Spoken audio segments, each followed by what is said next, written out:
ഇപ്പോൾ ജയരാജൻ പറഞ്ഞത് അത് ഇദ്ദേഹം ശ്രീ രവിശങ്കർ ഇവിടെ എടുത്തു പറഞ്ഞിരിക്കുകയാണ്. അതായത് ഈ കമ്മ്യൂണിസ്റ്റുകാർ അമ്പലത്തിൽ പോകരുത് എന്നെവിടെയും പറഞ്ഞിട്ടില്ല, അമ്പല സന്ദർശനം നിഷിദ്ധമാണെന്ന് പറഞ്ഞിട്ടില്ല, പിന്നെ എന്തിനാണ് വിവാദം ഉണ്ടാക്കുന്നത് എന്നാണ് അദ്ദേഹം പറയാതെ പറഞ്ഞ് വെക്കുന്നത്.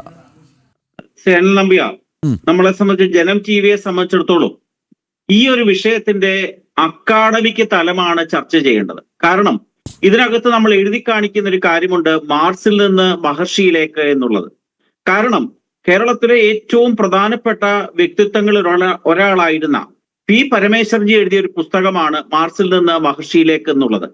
അത് വളരെ കൃത്യമായി കേരള സമൂഹത്തിൽ സംഭവിച്ചുകൊണ്ടിരിക്കുന്നു എന്നുള്ളതാണ് ഏറ്റവും വലിയ സത്യം.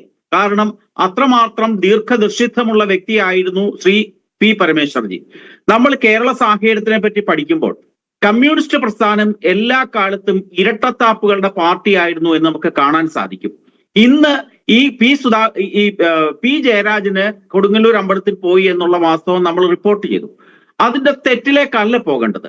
അപ്രകാരം ഉണ്ടായ സാമൂഹ്യ സാഹചര്യങ്ങളെ പറ്റിയാണ്.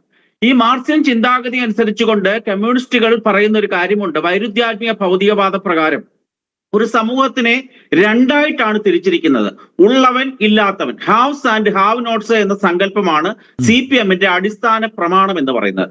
അത് അവരുടെ അന്താരാഷ്ട്ര വീക്ഷണമാണ് എന്നുണ്ടെങ്കിൽ കേരളത്തിനെ സംബന്ധിച്ചിടത്തോളം അവരുടെ വീക്ഷണം ഹിന്ദു സഖാക്കള്, ന്യൂനപക്ഷ സഖാക്കൾ എന്ന് രണ്ട് തരത്തിലാണ്.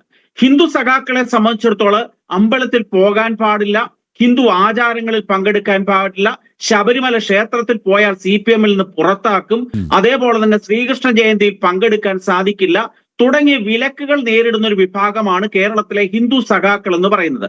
പക്ഷേ മറുപുറത്തുള്ള ന്യൂനപക്ഷ വിഭാഗങ്ങളിലെ സഖാക്കന്മാരെ സംബന്ധിച്ചിടത്തോളം ഇതൊന്നും അവരെ സംബന്ധിച്ച് ബാധകമല്ല.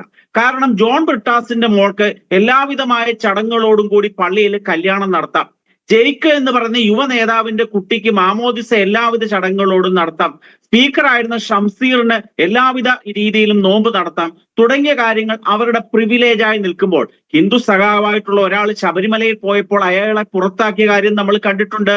ഇതിന് വിലക്കുകളുണ്ട്. കാരണം ഹിന്ദു സഖാക്കന്മാർ പാർട്ടിയെ അനുശാസിച്ചുകൊണ്ട് നിന്നുകൊള്ളണം. ശബരിമലയിൽ പോയാൽ കൈതൊഴാൻ പാടില്ല. ഒരു കാലത്ത് കടകംപള്ളി സുരേന്ദ്രന് ഗുരുവായൂർ ക്ഷേത്രത്തിൽ ദേവസ്വം മന്ത്രിയായിരുന്നപ്പോൾ പോയി അദ്ദേഹം ഒന്ന് കൈകൂപ്പി തൊഴുതു എന്നുള്ള കാരണത്താൽ അദ്ദേഹത്തിനോട് വിശദീകരണം ചോദിച്ച പാർട്ടി എന്തേ ജയിക്കിനോടും ജോൺ ബ്രിട്ടാസിനോടും വിശദീകരണം ചോദിച്ചില്ല? അതാണ് ഈ സംഭവത്തിലെ ഇരട്ടത്താപ്പ് എന്ന് പറയുന്നത്. നമ്മൾ ശ്രദ്ധിക്കേണ്ട ഒരു കാര്യമുണ്ട്. കേരളത്തില് ഈ പി ജയരാജൻ മാത്രമല്ല, എത്രയോ പ്രഗത്ഭരായിട്ടുള്ള ഇടതു നേതാക്കന്മാർ, ജയരാജനേക്കാൾ പാണ്ഡിത്യവും അറിവും ഉണ്ടായിരുന്ന, ഞാൻ നിരവധിയായ വ്യക്തികളുടെ പേര് പറയാം, അരേക്കണ്ടി അച്യുതനില്ലേ, KPR ഗോപാലൻ, വിഷ്ണു ഭാരതിയൻ, സുബ്രഹ്മണ്യൻ തിരുമുമ്പ്, ഇന്ത്യയുടെ ആത്മാവെഴുതിയ ദാമോദരന്, ഒരു തനി നക്സലൈറ്റ് ആയിരുന്ന ഫൽഗുനൻ, നക്സലിസത്തിന്റെ മറ്റൊരു മുഖമായിരുന്ന ഫിലിപ്പം പ്രസാദ് തുടങ്ങി എത്രയോ വ്യക്തികളാണ് കേരളത്തിൽ ഒരു കാലത്ത് കമ്മ്യൂണിസത്തിന്റെ ആചാരന്മാരായി നിന്നതിന് ശേഷം ക്ഷേത്രവിശ്വാസികളായി മാറിയത്, മതവിശ്വാസികളായി മാറിയത്, ദൈവവിശ്വാസികളായി മാറിയത്. അടുത്ത കാലത്ത് നമ്മൾ കണ്ടതാണ് G സുധാകരൻ. അദ്ദേഹം എന്താ പറഞ്ഞത്? ശബരിമലയിലെ നൈഷ്ഠിക ബ്രഹ്മചാരിയായിട്ടുള്ള അയ്യപ്പനെ തീർത്തും അപമാനിച്ച വ്യക്തി. കർക്കിടക മാസമായ രാമായണത്തിൽ നിന്ന് മുഖമെടുക്കാറേയില്ല അദ്ദേഹം. P ഗോവിന്ദപിള്ള ഇതേപോലെ തന്നെ ഇന്ന് ഇദ്ദേഹം കഴുകിയല്ലോ, ഇദ്ദേഹം മെഴുകിയല്ലോ. ഈ ജയരാജ് എന്ന് പറയുന്ന വ്യക്തി എന്താ പറഞ്ഞിരിക്കുന്നത്? ഒരു സിനിമ കുറച്ചുനാളിന് മുമ്പ് ഇറങ്ങിയിരുന്നു, സന്ദേശം എന്നായിരുന്നു ആ സിനിമയുടെ പേര്. അതിനകത്ത് കുമാരപിള്ള സാർ എന്ന് പറഞ്ഞൊരു സഖാവ് ഉണ്ടായിരുന്നു. അദ്ദേഹം പറഞ്ഞൊരു കാര്യമുണ്ട്, പ്രഥമ ദൃഷ്ടിയ ഈ വിഘടനവാദികളും പ്രതിക്രിയാവാദികളും തമ്മിൽ അകൽച്ചയിലാണെങ്കിലും അന്തർധാര സജീവമായിരുന്നു എന്ന് കുമാരപിള്ള സഖാവ് പറഞ്ഞൊരു വാചകമുണ്ട്. അതേപോലെ തന്നെയാണ് ഇദ്ദേഹം പറയുന്നത്. എന്താണ്? പുസ്തകം എഴുതാൻ വേണ്ടി, പഠിക്കാൻ വേണ്ടിയാണ് ഞാനിതിന് പോയതെന്നാ. ഞാനൊരു കാര്യം ചോദിച്ചോട്ടെ ശ്രീ അനിൽ നമ്പ്യാരെ, ഇദ്ദേഹം എല്ലാ കാര്യത്തിലും പ്രാക്ടിക്കലായി പരീക്ഷണം നടത്തി മാത്രമാണ് പുസ്തകം എഴുതുന്നതെന്നാണ് ഞാൻ മനസ്സിലാക്കിയെടുത്തോളം. ഞാനൊരു പുസ്തകം അങ്ങോട്ട് കാണിച്ചു തരാം. അദ്ദേഹം എഴുതിയൊരു പുസ്തകമാണ് സംഘർഷങ്ങളുടെ രാഷ്ട്രീയം എന്നാണ് ഈ പുസ്തകത്തിന്റെ പേര്. സംഘർഷങ്ങളുടെ രാഷ്ട്രീയം ആരെഴുതിയതാണെന്നറിയാവോ? ഈ പി ജയരാജൻ എഴുതിയതാണ്. പി ജയരാജൻ സംഘർഷങ്ങളുടെ രാഷ്ട്രീയം എഴുതിയപ്പോൾ അദ്ദേഹമല്ലേ ഈ കണ്ണൂരിലെ എല്ലാ സംഘർഷങ്ങളിലും പങ്കാളിയായി എന്നുള്ളതിന്റെ പ്രധാനപ്പെട്ട തെളിവല്ലേ ഈ പുസ്തകം?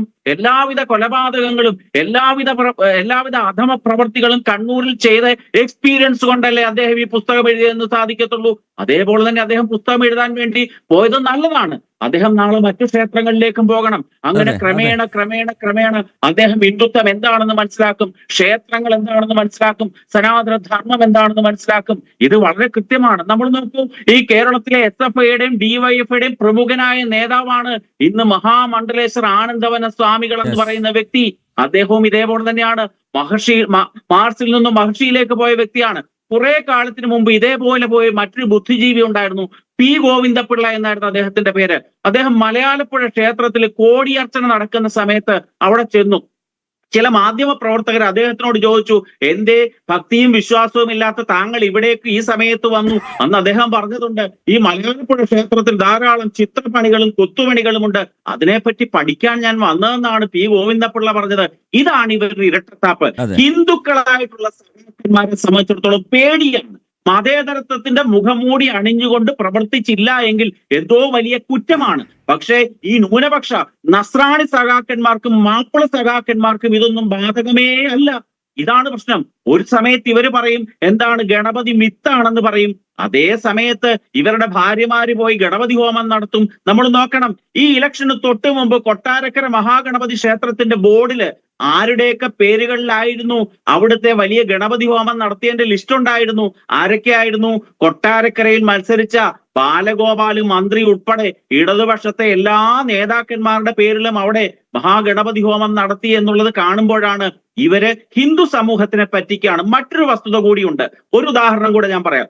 ഇന്ന് നിരീശ്വരവാദി എന്ന് പറയുന്ന അടുത്ത ദിവസമാകുമ്പോൾ വിശ്വാസിയായി മാറും. രണ്ടുദാഹരണം ഞാൻ പറയാം. ഇപ്പോൾ അമ്പലം ശബരിമല കൊള്ളയടിച്ചതിന് ജയിലിൽ കിടന്ന ഒരു വ്യക്തി ഉണ്ടല്ലോ, പത്മകുമാർ എന്ന് പറഞ്ഞ ആറന്മുള MLA. ഈ ആറന്മുള MLA ആയിരുന്നപ്പോൾ അദ്ദേഹം എന്ത് നാമത്തിലാണ് സത്യപ്രതിജ്ഞ ചെയ്തത്? ഒറ്റ നാമത്തിലാണ്, ദൃഢപ്രതിജ്ഞ ചെയ്തു. അടുത്ത ടേം ദേവസ്വം പ്രസിഡന്റ് ആയപ്പോൾ അദ്ദേഹം ദൈവനാമത്തിൽ സത്യപ്രതിജ്ഞ ചെയ്തു. തിരുവല്ല CPMന്റെ MLA ആയിരുന്ന അനന്തഗോപൻ MLA ആയി സത്യപ്രതിജ്ഞ ചെയ്തപ്പോൾ ദൈവമില്ല എന്നും പറഞ്ഞ് സത്യപ്രതിജ്ഞ ചെയ്തു.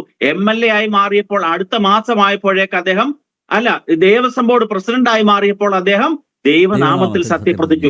ഇത് തന്നെയാണ് ഇവരുടെ ഇരട്ടത്താപ്പാണ് നമ്മൾ പരിശോധിക്കേണ്ടത്. അല്ലാതെ സുധാകരൻ ഈ പി ജയരാജനെ കൊടുങ്ങല്ലൂർ പോയത് ഒരു വിഷയമാക്കേണ്ട കാര്യമേ ഇല്ല. ഈ കേരളത്തിലെ കമ്മ്യൂണിസ്റ്റുകളായ ഹിന്ദുക്കളോട് കാണിക്കുന്ന ഒരു ക്രൂരതയാണ് CPM കാണിക്കുന്നത്. ഇവരെല്ലാം നമ്മളൊരു കാര്യം, CPMന്റെ ഏറ്റവും സമുന്നത നേതാവായിരുന്നല്ലോ ഹർകിഷൻ സിംഗ് സുർജിത്ത് എന്ന് പറയുന്ന CPMന്റെ സെക്രട്ടറി ആയിരുന്ന വ്യക്തി.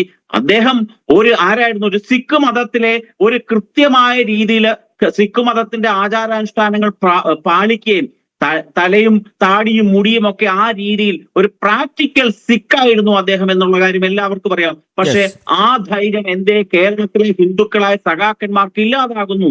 ശബരിമലയിലേക്ക് പോയ സഖാവിനെ പാർട്ടിയിൽ നിന്ന് പുറത്താക്കിയ ഒരു പാരമ്പര്യമുണ്ട്.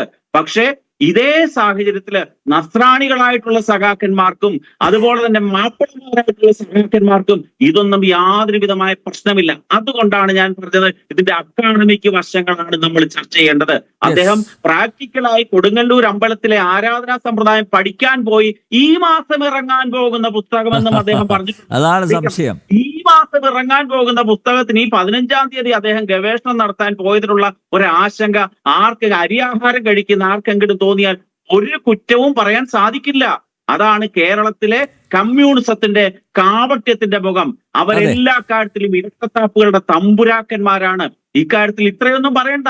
എന്തേ ഇദ്ദേഹത്തിന് ജയരാജന് ധൈര്യമില്ല? ഞാൻ പോയതാണ്, ഞാൻ അവിടുത്തെ പഠിക്കാൻ പോയതാണെന്ന് ഒറ്റ വഴി ഫേസ്ബുക്കിൽ എഴുത്. അനിൽ നമ്പ്യാരെയും ജനൻ TVയെ മോശമാക്കേണ്ട കാര്യമൊന്നുമില്ലല്ലോ. ഒറ്റ വരി മതി. എനിക്കെന്താ പോയി കൂടാൻ വിലക്കുണ്ടോ എന്ന് ചോദിച്ചുകൊണ്ട് ഒറ്റ വരി എഴുതിയാൽ ഇത്രയും അങ്ങ് കഴുകി മെഴുകേണ്ട ഒരു കാര്യവുമില്ലായിരുന്നല്ലോ. അന്നേരം മടിയിൽ കനമുള്ളവനെ വഴിയിൽ ഭയമുള്ളൂ. അദ്ദേഹത്തിന് പേടി തോന്നി. ആ പേടിയുടെ ഭാഗമായിട്ടാണ് അദ്ദേഹം ഇത്രമാത്രം വലിയൊരു ഫേസ്ബുക്ക് കുറിപ്പ് എഴുതിയത്. അദ്ദേഹം പഠിക്കാൻ പോയത് നല്ലതാണ്. ആ പഠനത്തിന്റെ ഭാഗമായി അദ്ദേഹം ഇറക്കിയ സംഘർഷങ്ങളുടെ രാഷ്ട്രീയം അദ്ദേഹം പിന്നാമ്പുറങ്ങളിൽ പ്രവർത്തിച്ച കൊലപാതകങ്ങളുടെയും അക്രമങ്ങളുടെയും പ്രാക്ടിക്കൽ അദ്ദേഹം പങ്കെടുത്തിട്ടുണ്ട് എന്നതിന്റെ തെളിവ് കൂടിയാണ് എന്ന് Yes. നമുക്ക് മനസ്സിലാക്കാൻ സാധിക്കും. ഓക്കെ, താങ്കൾ പറഞ്ഞ തന്നെയാണ് ശരി. ഈ സ്യൂഡോ സ്വഭാവം ഉണ്ടല്ലോ, ഈ കാപട്യം, ആ കാപട്യമാണ് കമ്മ്യൂണിസ്റ്റ് നേതാക്കൾ കൈവടിയേണ്ടത്.